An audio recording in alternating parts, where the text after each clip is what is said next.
सन 2004 में स्थापित ज्ञान ज्योति मंदिर हायर सेकेंडरी स्कूल में सफलतम शिक्षा के 20 वर्ष पूर्ण किए। ज्ञान ज्योति मंदिर हायर सेकेंडरी स्कूल के संचालक ज्ञानेंद्र दुबे ने बताया कि इस स्कूल की स्थापना सन 2004 में की गई थी। उनका प्रयास रहा कि इस मध्य एवं गरीब वर्ग के बच्चों को उत्कृष्ट शिक्षा मिले। इस वर्ष भी 10वीं के बोर्ड परीक्षा परिणाम बहुत उत्कृष्ट रहे। 10वीं में 100% रहे एवं 12वीं की परीक्षा में 5 छात्रों ने मुख्यमंत्री मेधावी छात्र योजना की पात्रता हासिल की। 5वीं और 8वीं परीक्षा की बोर्ड परिणाम बहुत अच्छा रहा।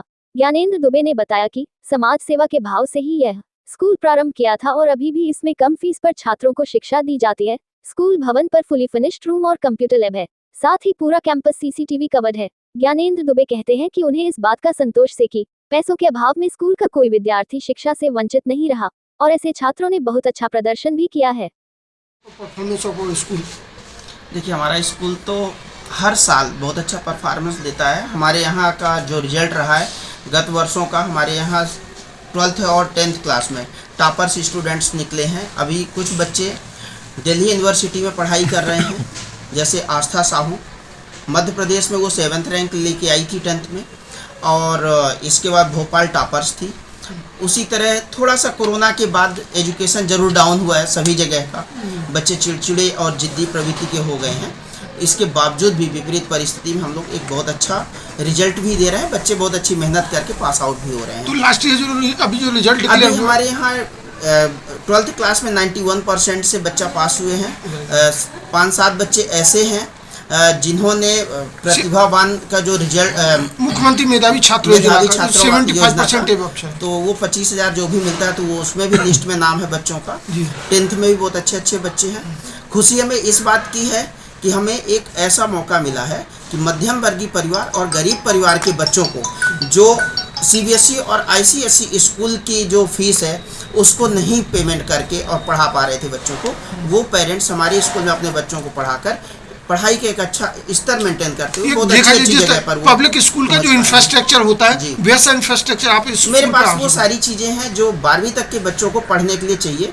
चाहे वो नर्सरी क्लास की बात करें तो प्लेवे मेथड से पढ़ाने का तरीका हो, डिजिटल रूम की बात करें तो सारे क्लासरूमों में हमारे यहाँ स्मार्ट टीवी लगी हुई है। जो हमारे यहाँ सिलेबस है उस सिलेबस का पेन ड्राइव होती है, पेन ड्राइव से बच्चे पढ़ाई कर रहे हैं। इसके अलावा जैसे डमी लैब 8th तक की ज़रूरत होती है साइंस की, वो हमारे पास है।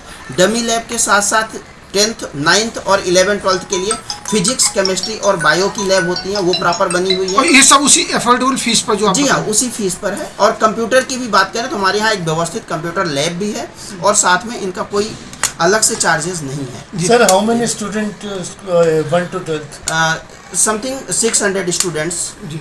और देखा जाए तो जैसे आपने बताया कि गरीब वर्ग और मध्यम वर्ग कई बार ऐसे नीडी पर्सन्स भी आते होंगे जो उतना फीस भी अफोर्ड नहीं कर पाते, तो उनके लिए सहयोग कर पाते मेरे पास यदि आपका कैमरा काम करे तो मैं अपनी फीस रजिस्टर भी निकाल के दिखा सकता हूँ। हमारे पास 10 से 15 ऐसे बच्चे हैं जिन्होंने अभी तक फीस जमा नहीं की है, और केवल फीस इसलिए रजिस्टर में लिख रहा हूँ क्योंकि हमें मालूम है कि जब बच्चे की 15,000, 10,000, 8,000 फीस पेरेंट्स नहीं जमा कर पाए तो वही फीस 12वीं में पहुँचते यदि 1.5 से 2 लाख रुपए हो गई है तो वो कैसे जमा कर पाएंगे।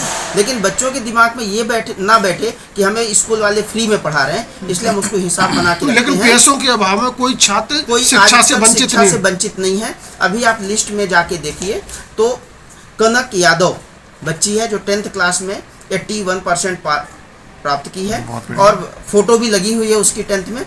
और उसके पेरेंट्स जो थे हमारे यहाँ एडमिशन करवा के गए थे, और पिताजी अपने परिस्थितियों के बेस पर या जैसे भी हो बच्चों को और फैमिली को छोड़कर चले गए हैं। माँ किसी जगह पे बाई का काम कर रही है और उनके दोनों बच्चे हमारे यहाँ व्यवस्थित पढ़ाई कर रहे हैं। उपलब्धि के साथ ये some sort of contribution towards society, हाँ, तो उसमें भी आपको एक संतुष्टि का भाव ही होगा कि कुछ योगदान हम कर पा रहे हैं समाज के। मेन तो वही है मेरा, यदि स्कूल चलाने का उद्देश्य, उसमें सबसे ज़्यादा खुशी भी होती है और ऐसे लगता है कि हाँ मैं कुछ अचीव कर पाऊँ। तो उम्मीद करें कि जो आपका मॉडल है, जो रोल मॉडल आप हैं, अदर्स भी उससे कुछ थोड़ा इंस्पायर्ड हो और एक बेहतर समाज की हम इस तरह से कंस्ट्रक्ट कर पाए। देखिए, हम लोग जिस क्षेत्र पर हैं, हम लोग मंदिरों पे दान ना करें चलेगा, लेकिन यदि हम विद्या के मंदिरों पे हैं और ईमानदारी से विद्या को जिस उद्देश्य को कर रहे हैं, जिस उद्देश्य से पेरेंट्स अपने बच्चों को हम पर विश्वास करके भेज रहे हैं, तो उनको निश्चित है कि वो चीज़ मिलना चाहिए जिस उद्देश्य से आ रहे हैं। और पैसा ऐसा नहीं होना चाहिए, पैसे की अभाव में किसी भी बच्चे Talent कोई को व्यक्त शिक्षा से वंचित रह रहा है। और ऐसा नहीं आरटी के होना चाहिए। स्टूडेंट कितने हैं? आरटी के स्टूडेंट हमारे यहाँ 45-50 के करीब होंगे। देखा जाए जिस तरह से एक प्राइम लोकेशन पर इतना बड़ा इंफ्रास्ट्रक्चर कि एफोर्डेबल उस पर आप कर पा रहे हैं, समाज के लिए भी और दूसरों के लिए भी एक कहीं ना कहीं ये सीख देगा। उम्मीद करें कि इस तरह का आपका कंट्रीब्यूशन जारी रहे ताकि और समाज आगे और भविष्य बच्चों का उज्जवल हो सके। निश्चित है, हम तो प्रयास करते रहेंगे। Thank और you.